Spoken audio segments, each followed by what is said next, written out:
Okay. First of all, again, thank you all for joining us this evening. And before I have the rest of our panel introduce themselves, I just want to make sure that you know you're in the right place. So tonight, what we're going to be sharing with you are the hybrid models that we will be recommending to our Board of Trustees on December 15th. The models that I'll be sharing with you tonight are specific to our Rincon Valley partnership programs and our in-district special day class programs. Okay, I'm Kathy Myers. I'm the Assistant Superintendent for Student Services. I'm Dr. Tracy Smith, Superintendent. I'm Denise Rich, Program Manager for Rincon Valley Partnership. And of course, we could not be doing this tonight without the man behind the scenes. So Jacob, please feel free to introduce yourself. Hi, I'm Jacob. I'm the IT director, and my children are very unhappy in the background, so I'm going to mute myself again. You're welcome, Jacob. I'm sure you loved me asking that. Okay, so let's get started. I'll be sharing a lot of information with you. My intent is to go through it thoughtfully, but fairly quickly. At the end, there will be an opportunity for you to use the raise your hand feature and ask us questions. We really are wanting to make sure that the models that we are going to be recommending, that we have thought through everything in creating them. So let's get started. So as you know, things have been changing quickly. I think just before we came on, I saw that Sonoma County did jump on with the other counties, and we are going into a shutdown phase. So things are changing quickly. So when we talk about those new state restrictions, as I just stated, they can change day to day. We will not be able to implement any of the hybrid models that I'll be sharing with you or the other models for the district until we get to that red tier. So you've been hearing a lot about the tiers, and Sonoma County has continued to enjoy purple. But as you can see, Dr. Smith and I are wearing our red in an effort to cause positive mojo and able to get us to move to that red. But we will not be able to have our hybrid model in place until that time. We don't know when that is. We expect the earliest would be the end of January. And that is, again, keeping with our optimism.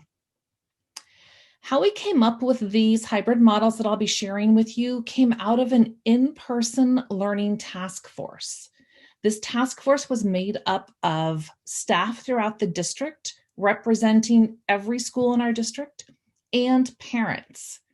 For our group specifically, we had special education teacher on this committee. We had some parents of children with special needs on this task force. So we wanted to make sure that all voices were heard. They met multiple times and came up with some of the hybrid models that I'll be sharing with you.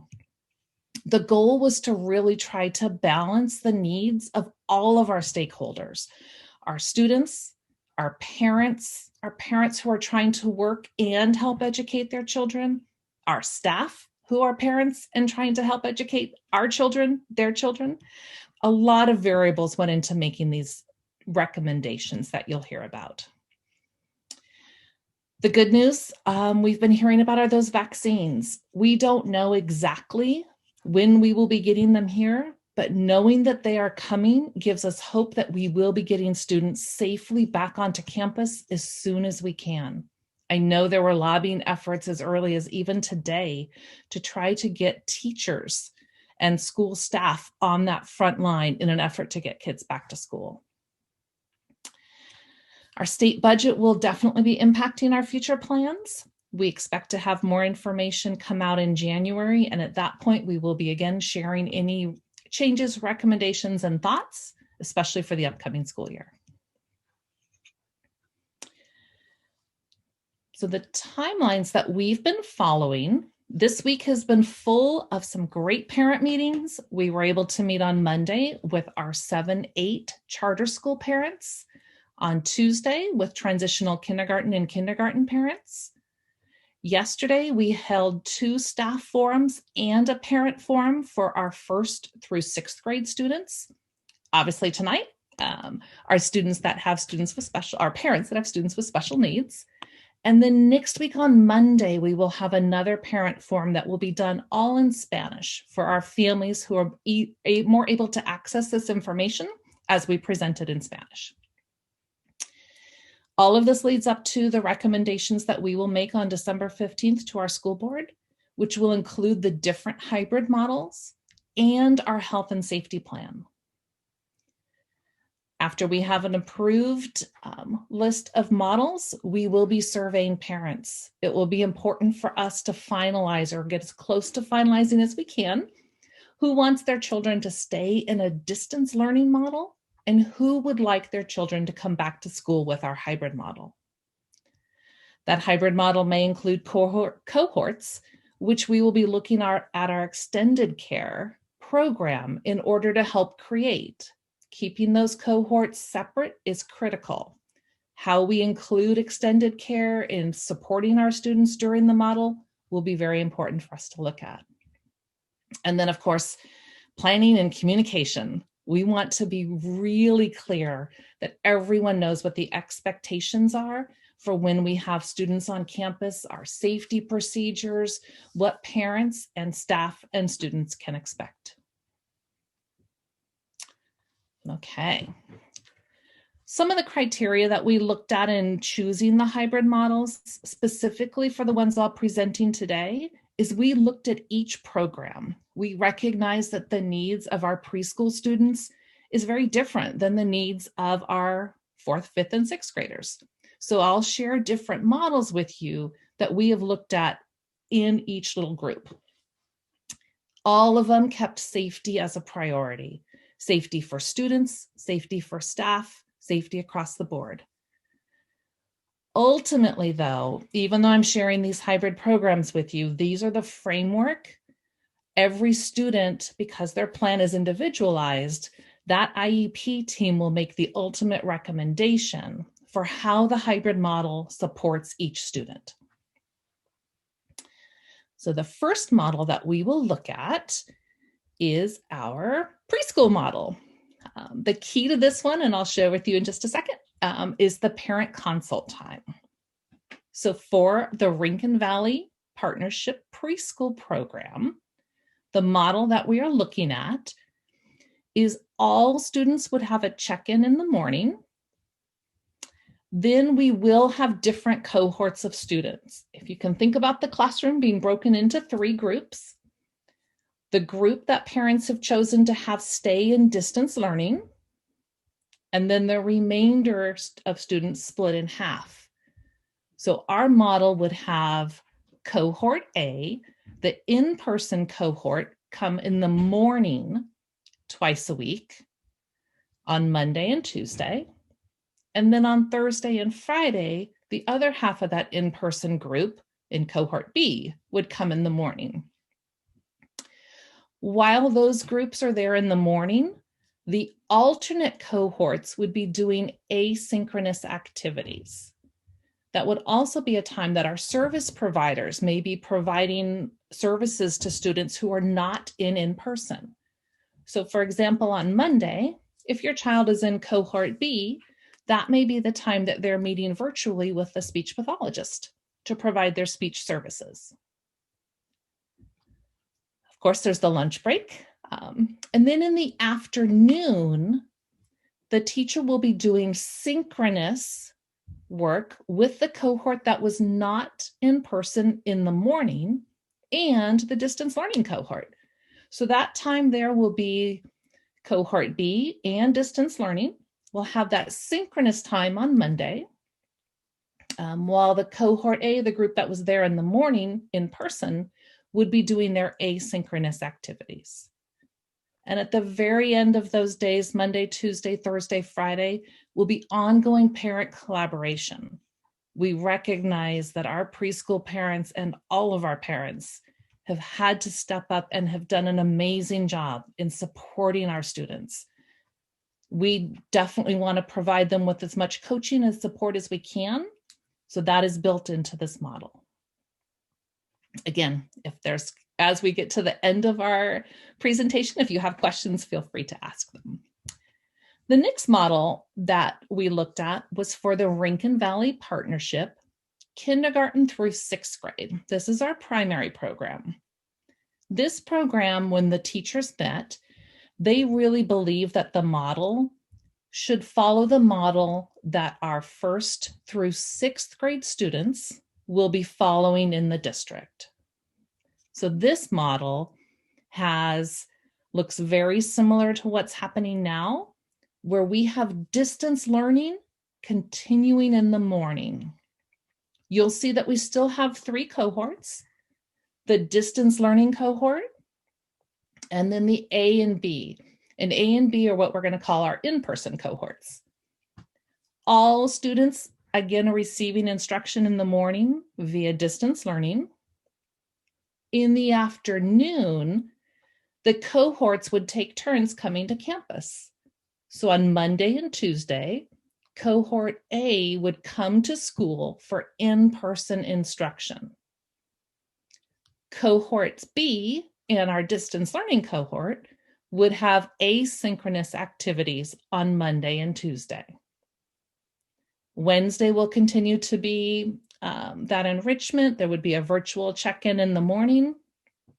And as you'll see in all of our models, we have really dedicated Wednesday to be that deep cleaning day.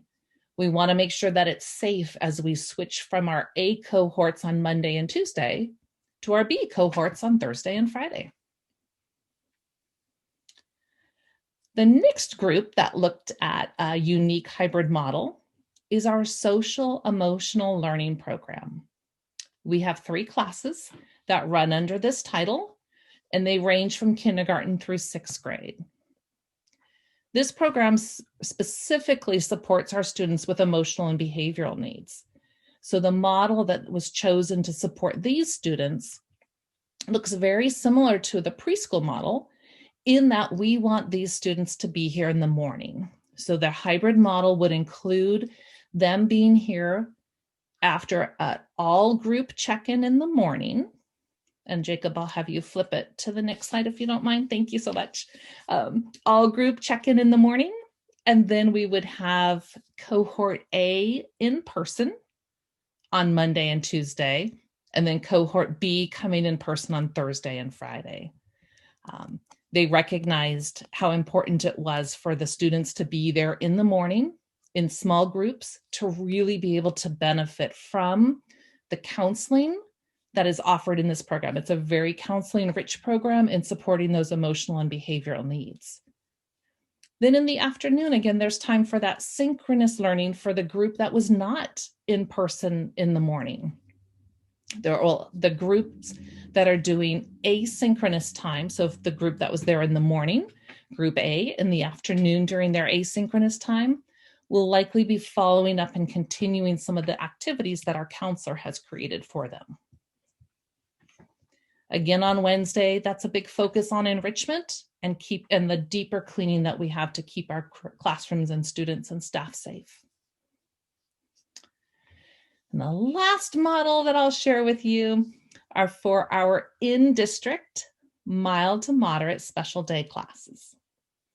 This group took a lot of time looking at the model, and what they came up with is they believe, based on the current requirements that we have and the limited number of students who can be in a group, they would like and are able to have their entire class come as a group. So for this model, there are only 2 cohorts, a distance learning cohort and an in-person. The model that they will be recommending to the board, or I will recommend on their behalf, is all students that are in person would come in the morning. There would be overlap time where the distance learning students would be participating synchronously for a portion. Then they will go to asynchronous work. When the in-person students leave right before lunch, the distance learning group would then go into a synchronous learning opportunity with their teacher. The same Monday, Tuesday, Thursday, Friday schedule. And the importance of this, you'll see the lunch break and a lot of definition of before lunch or after lunch. And it truly is because we identified that students not eating on campus was the safest way that we could have students on campus. As you can imagine, when they're eating, the mask comes down. We just really wanted to make sure we had the safest environment possible.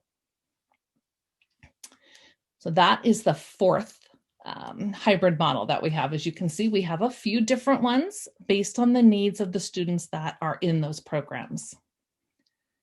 Some closing thoughts, and then I definitely want to open it up for some questions. Safety has been and will continue to be our top priority.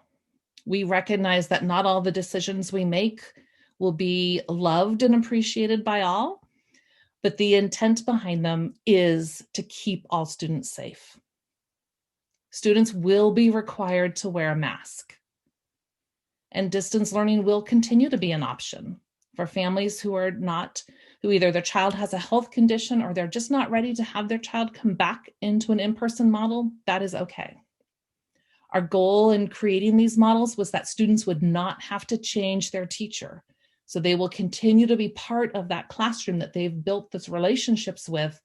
It just may be via distance learning or in person. We want to work with you to support your students.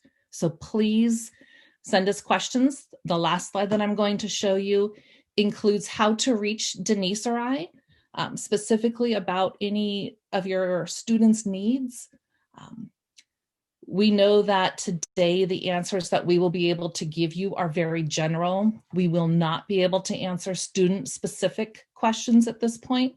The confidentiality of you and your student are very important to us. So please feel free to use the raise your hand feature that's down on the bottom. And we would be happy to answer any of those general questions. And then of course, feel free to email us if you think of something after we're done. Thank you again for being here tonight, and I look forward to hearing some of your questions.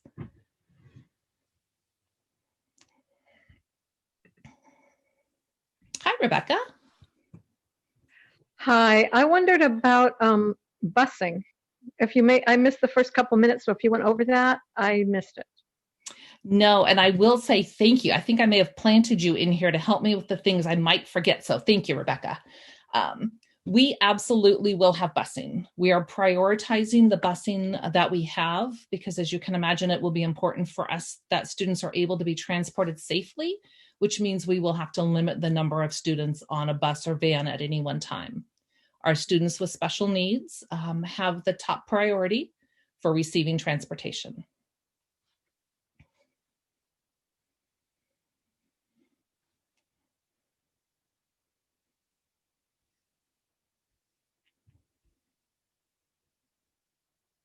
I see that we even have staff members out there. So if between staff and parents, please feel free to ask us questions if you have some.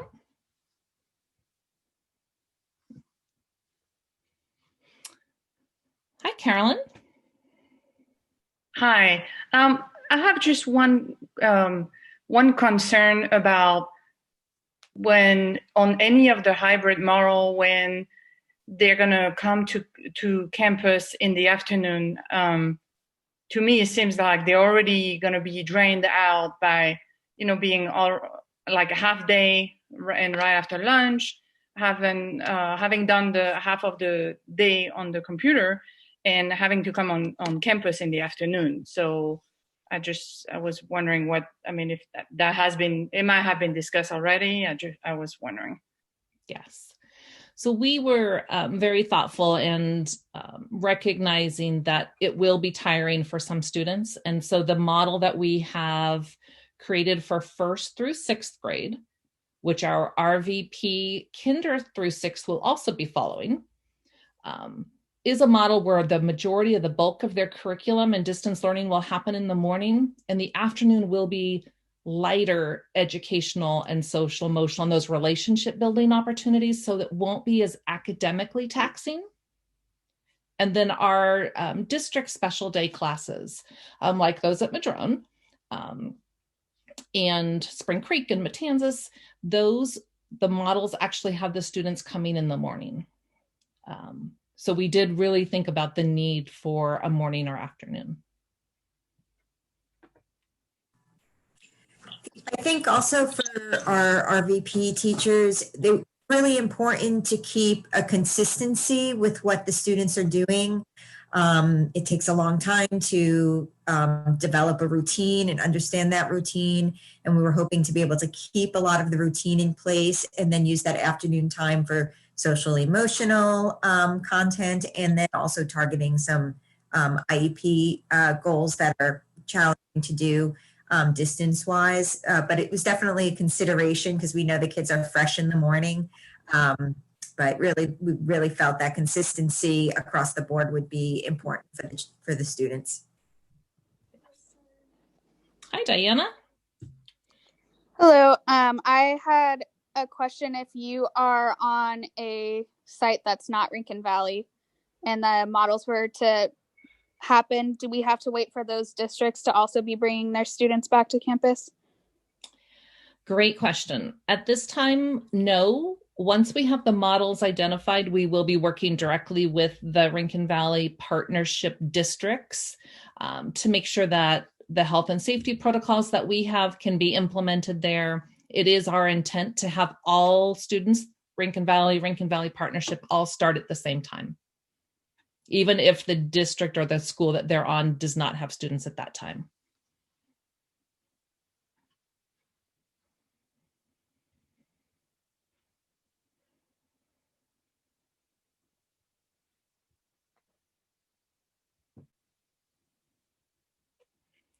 Again, we do recognize it's a lot of information and you may be left wondering, how does this pertain to my individual child?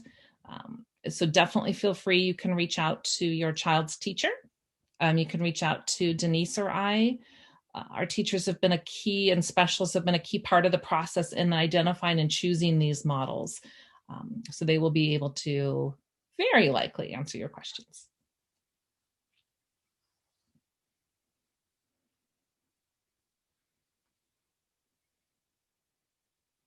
Well, a couple more people think of questions. I do want to expand on what I said when we first started with the new change in conditions in Sonoma County. The information that we have, and Dr. Smith will jump in if I misspeak, but is that we do not need to change anything that we are currently doing right now. And as we continue to move forward with looking for that red tier to come, we will continue to plan for our hybrid model so that we have all the details in place. But the current change in shelter in place will not change currently what we're doing in the district right now. In the beginning of the red tier, we have 2 weeks to actually establish the red tier, and then schools are given 2 weeks after that to be able to open. So we plan to have everything in place, ready to go. So as soon as we start to get a sense of when we might be moving into red, then obviously our communication will increase in terms of how the planning will go as we move forward with the date.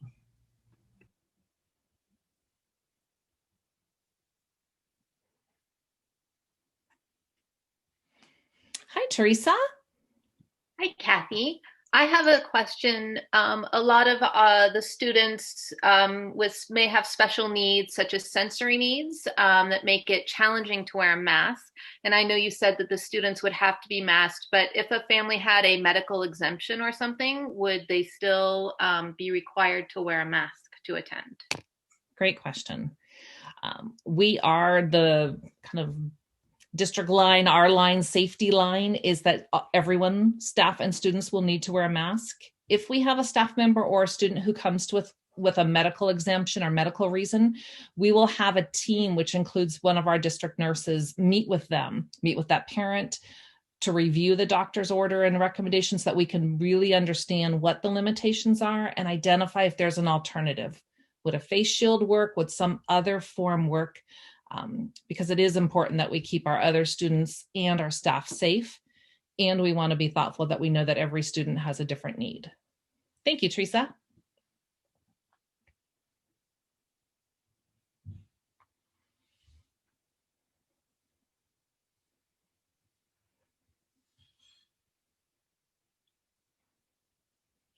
We'll give another minute or two in case somebody else has a question.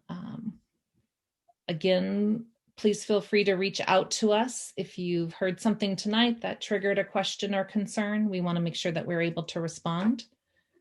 And we will be sharing the hybrid models that I presented tonight to our school board next week on Tuesday night.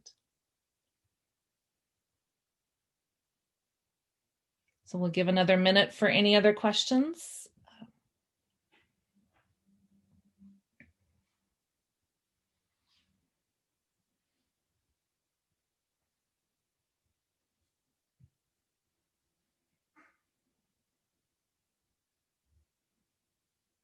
And again, I don't see any. So I just really want to thank everybody, staff and parents, for attending tonight. It is so important for us to be able to provide a unique message to our students who have different needs and have different program needs. So we're here and we're excited. We want our students back in the safest way possible. So we will continue to work on our plans. And again, please feel free to reach out to us if you need anything, but we really do appreciate you coming tonight.